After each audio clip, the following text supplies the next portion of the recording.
Okay, we're back with Alessia Rustani, who is an independent market trader at leadingtrader.com.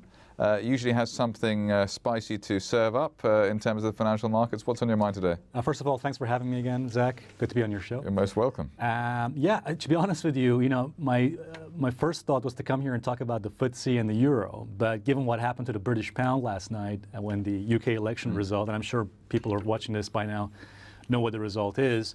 I wish I was talking about the British pound, which shot up. But to be fair, we did do a webinar last week, and you did call it higher. I think we both agreed on that. So okay, well next up is. Now this is actually my favorite setup right now. I would say this is probably one of my favorite setups. We have a slight disagreement, I think, on this one, Zach, because your levels. I think we agree on the direction. But I think we disagree on the levels. So just to recap, I'm looking at a chart of the euro-dollar here. Euro-dollar has had a tremendous decline since last year.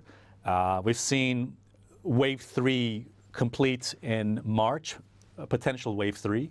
And wave 3, for those people who are not familiar with these terms, is the Elliott wave, which is essentially the most powerful, the most dynamic wave in a move, in a market trend.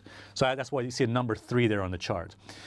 Then once the wave 3 completed, we're now seeing this corrective move. So this is a profit-taking move. For those people who are short, they're taking their profits. And you're seeing a corrective wave, wave 4, to resistance. Now, this is where me and Zach kind of disagree. I think that the euro most likely will hold resistance near, where are we? So, yeah, so right now we're just under 1.14. I'm looking at the euro finding resistance at 1.15 to 1.16, and that's where I'm going to short the euro.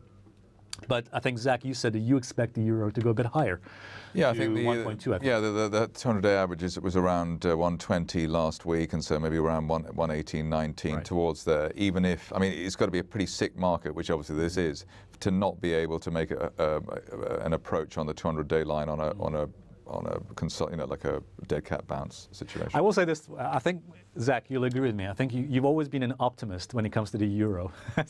and in life in general. In life in general. Alas. So you're seeing a glass half full on the euro. I see a half glass empty on the euro. Positive person. But, no, that's not actually, I'm not quite sure why that is, but I sort of get the feeling that people are too short of this market. Right. So therefore, it's going to try and take these people out. I mean, really, this move here that we've had, most people weren't looking for that. They're probably looking for that and then back down again. So by now, a lot of people already have thought, Greece is a disaster, the world is a disaster. They're looking for parity should already have happened by now. So this 113, 114 will be causing a lot of pain to people.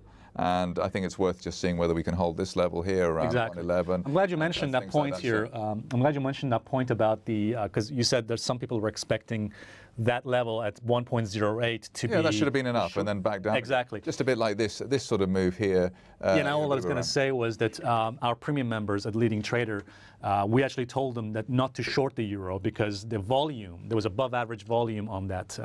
On the euro at that point. So we actually were expecting the euro to break resistance and go higher from that point. But coming now to this resistance level, again, let's wait and see what happens. But I'm shorting at 1.15 to 1.16. I do see your point, though, Zach. I think I do agree with you. One thing is that the markets always like to punish people who think this is easy. I'm going to stick with my guns on this one. I think those are formidable resistance levels, and let's just see what happens. Alessia Rustani, independent market trader, leadingtrader.com. Thanks for coming in today. Thanks again.